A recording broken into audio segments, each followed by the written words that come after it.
Hi, in this video I am going to explain you about ACE IFT model. ACE IFT model जिसको हम ACE Integrated Fitness Training Model भी बोलते हैं. Basically इस model में हमें ये बताया जाता है कि आप किसी सिस्टमैटिक वे में किसी का बेसिकली प्रोग्राम डिज़ाइन कैसे कर सकते हैं. मतलब एक systematic and comprehensive programme designing के बारे में ACE IFT मॉडल हमें बताता है.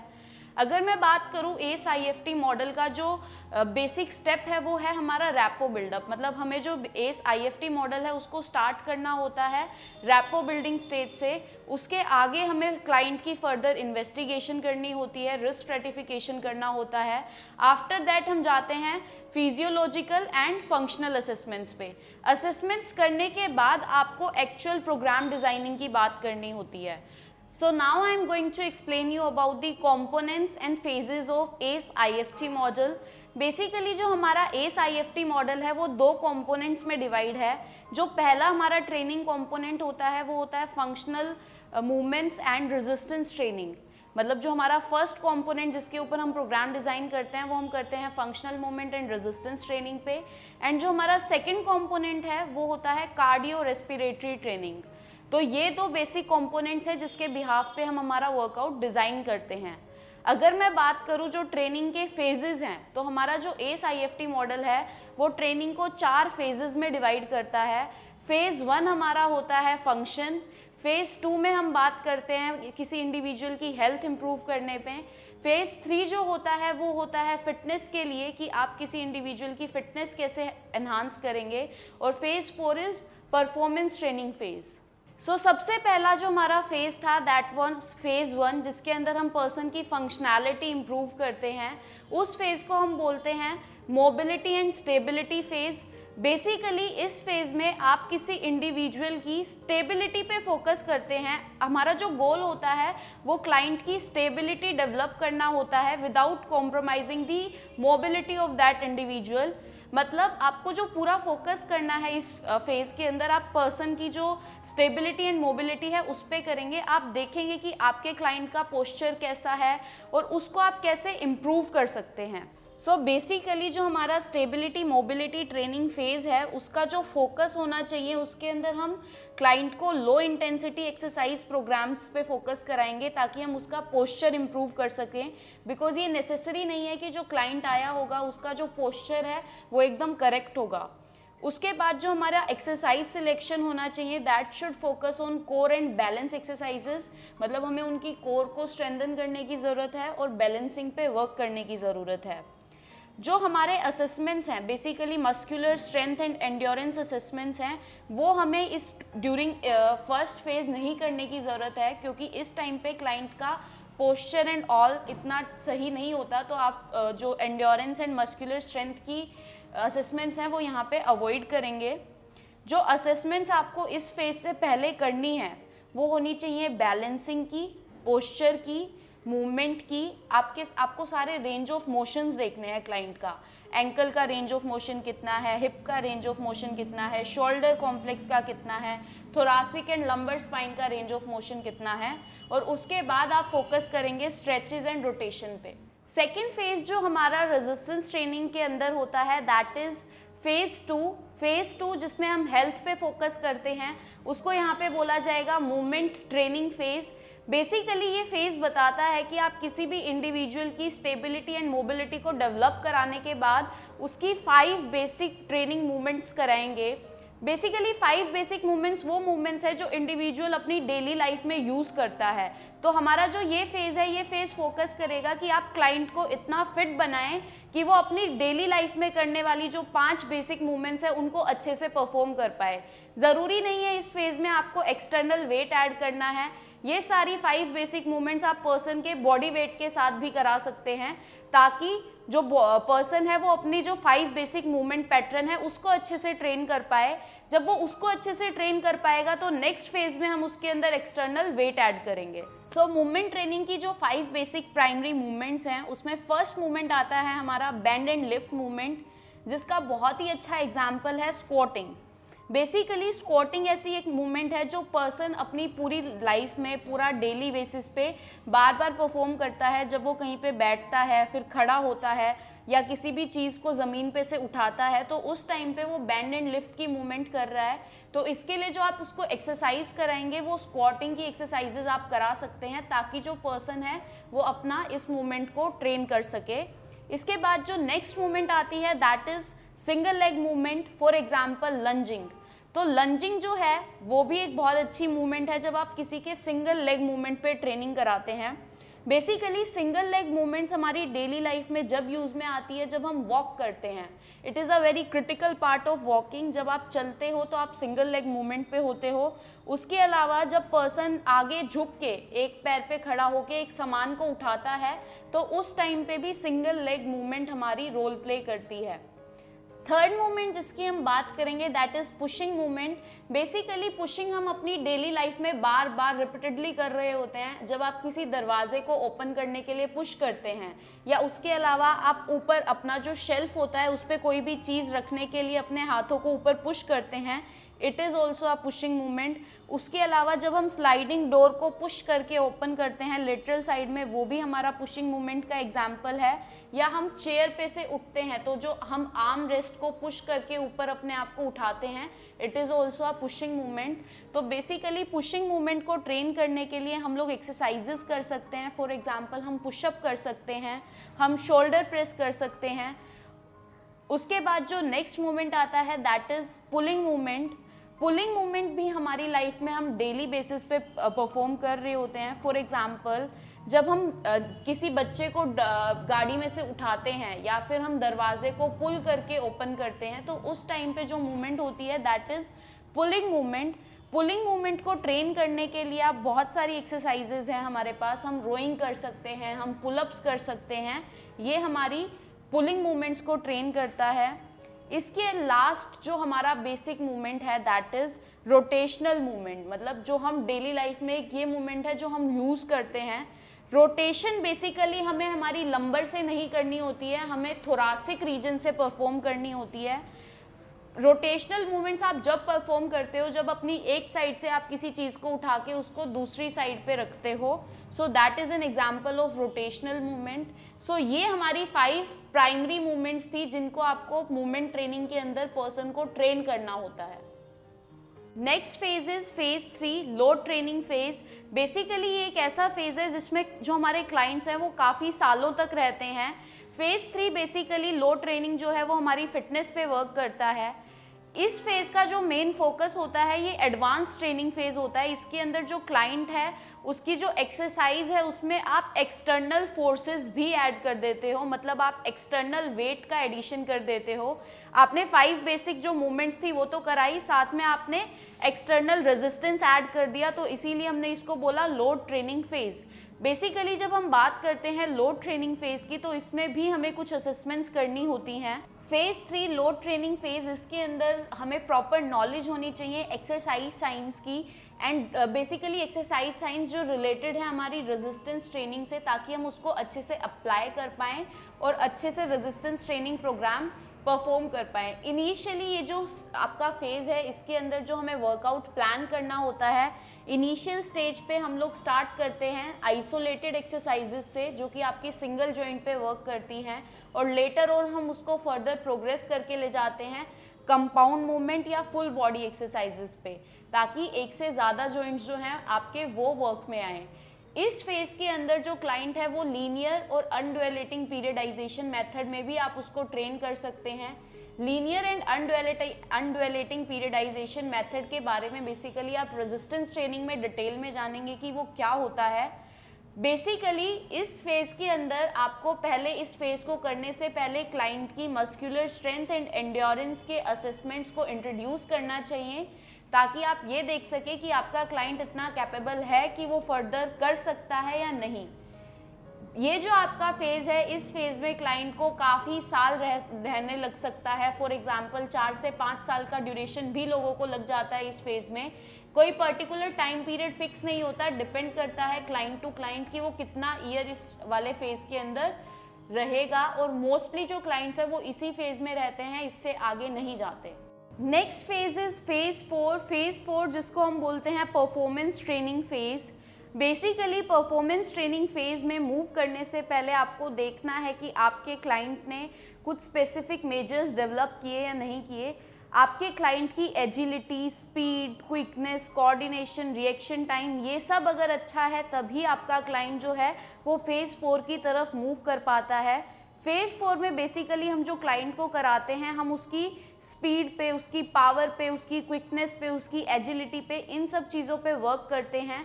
तो फेज 4 में जाने से पहले क्लाइंट को ये सब चीज़ें अच्छे से आनी ज़रूरी हैं। फेज 4 के अंदर हम जो मेन फोकस करते हैं वो प्लायोमेट्रिक एक्सरसाइजेस पे करते हैं। Phase 4 basically emphasises specific training to improve speed, agility, quickness, reactivity and power. Basically many clients will not progress to this stage of learning because उनका कोई एथलेटिक ओरिएंटेड गोल नहीं होता, इसीलिए वो इस फेज में नहीं आते हैं।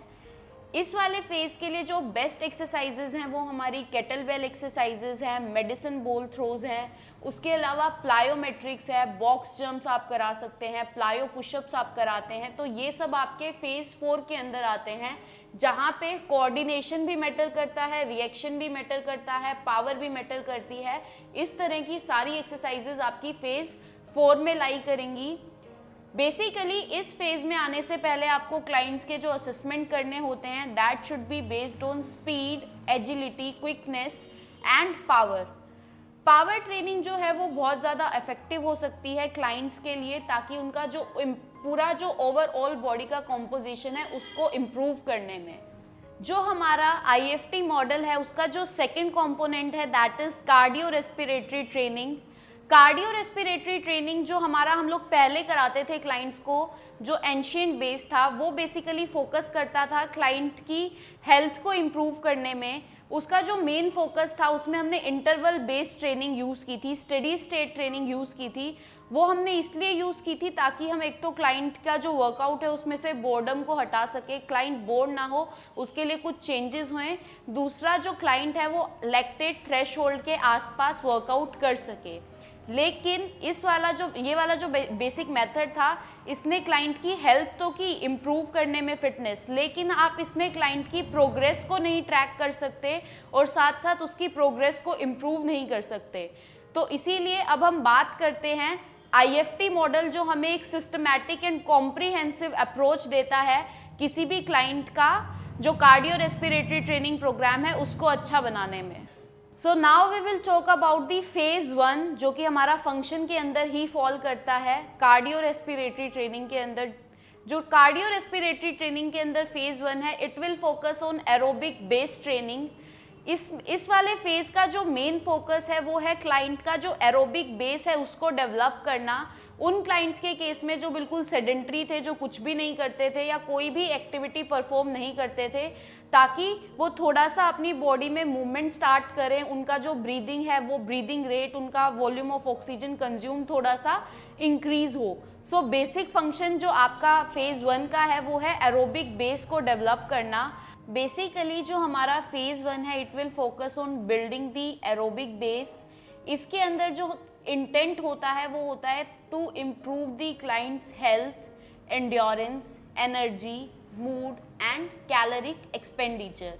जो एक्सरसाइज है that should be performed at steady state intensities. आप बहुत ज़्यादा चेंज नहीं करेंगे in the low to moderate intensity range. जो रेंज होना चाहिए इंटेंसिटी का that should be low to moderate. कोई असेसमेंट आपको नहीं करानी होती during the aerobic base phase. Client को जो RPE आप रखते हैं फेज 1 के अंदर, रेट ऑफ परसीव्ड एक्सर्शन जो होता है that should B 3 to 4 and जो वेंटिलेशन थ्रेशोल्ड होता है वो बिलो VT1 आप क्लाइंट को ट्रेन करते हैं इस फेज में। जो इनिशियली आप स्टार्ट करते हो सेडेंट्री क्लाइंट्स को ट्रेन करना, तो 10 to 20 मिनट्स आप ट्रेन करेंगे। आप जनरली स्टार्ट कर सकते हो 5 मिनट से और जो टाइम ड्यूरेशन है उसको बढ़ा के ले जा सकते हैं 10 to 20 मिनट्स तक। और हफ्ते में जो फ्रीक्वेंसी होनी चाहिए वो होनी चाहिए 3 to 5 डेज पर वीक। सो जो हमारा कार्डियो रेस्पिरेटरी ट्रेनिंग का सेकेंड फेज है, ये फेज फोकस करता है एरोबिक एफिशिएंसी ट्रेनिंग के ऊपर।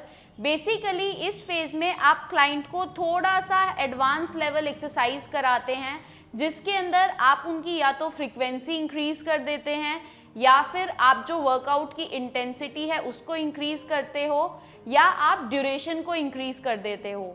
तो इन प्रोसेसेस के थ्रू आप जो क्लाइंट है उसकी इंटेंसिटी बढ़ा देते हैं वर्कआउट की। साथ साथ इस फेज में हम लोग एरोबिक इंटरवल्स को भी ऐड कर देते हैं ताकि हम ओवरऑल हेल्थ पे क्लाइंट की पे वर्क कर पाएं।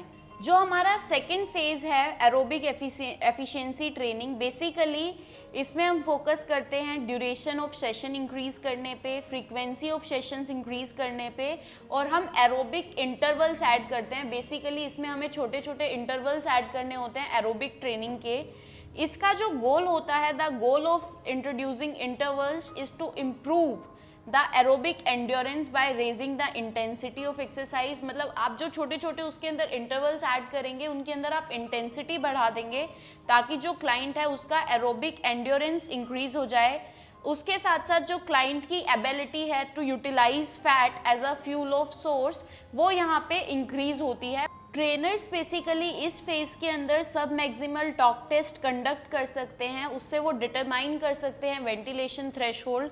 बेसिकली इस फेज के अंदर क्लाइंट एट और जस्ट अबव VT1 रहता है और जो रेट ऑफ परसीव्ड एक्सर्शन होता है दैट शुड बी 5।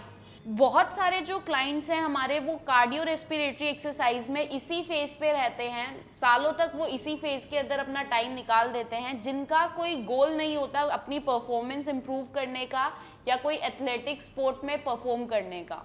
जो नेक्स्ट फेज आता है that is anaerobic endurance training phase, phase 3 जिसको हम बोलते हैं।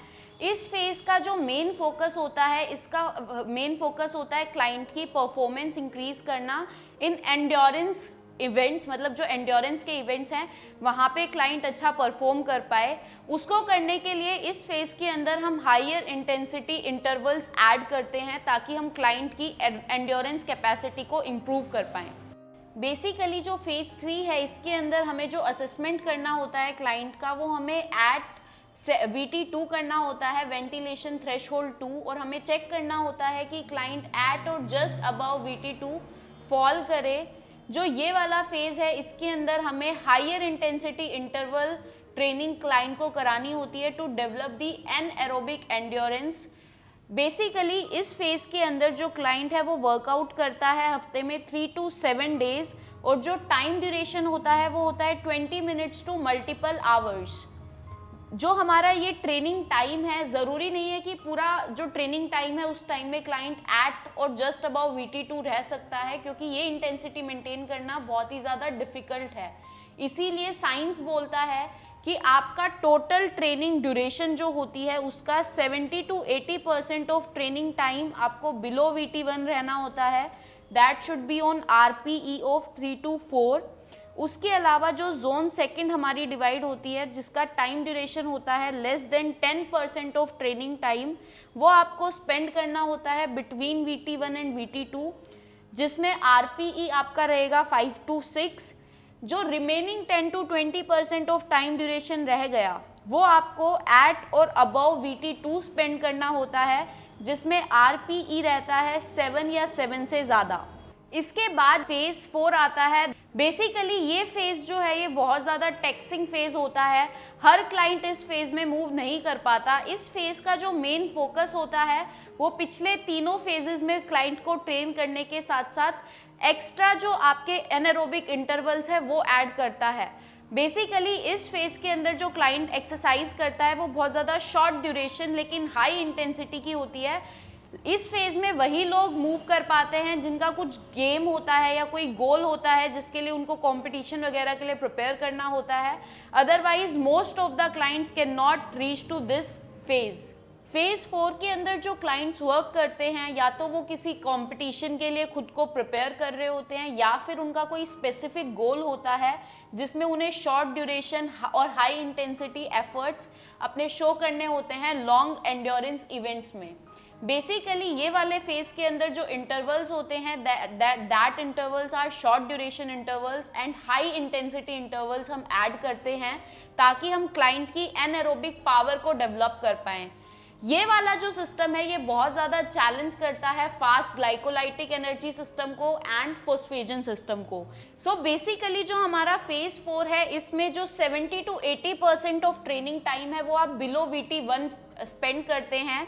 जब आप कोई भी वार्म अप करते हैं, कूल डाउन करते हैं, रिकवरी वर्कआउट करते हैं तो आप इस फेज में फॉल करते हैं जिसमें आपका RPE रहता है 3 to 4। जो जोन 2 होता है वो जोन हमारा from VT1 to just below VT2 रहता है जिसमें आप पूरा ट्रेनिंग टाइम का लेस देन 10% स्पेंड करते हैं।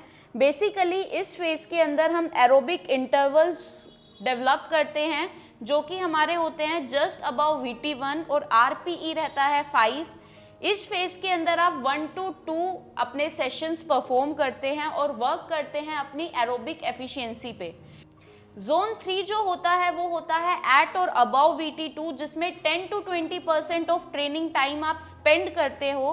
बेसिकली इस जोन में जो आपका RPE रहता है वो रहता है 9 to 10। इसके अंदर आप हफ्ते में 1 से 2 सेशंस परफॉर्म करते हैं और एनएरोबिक पावर इंटरवल्स को आप इसमें इंट्रोड्यूस करते हैं।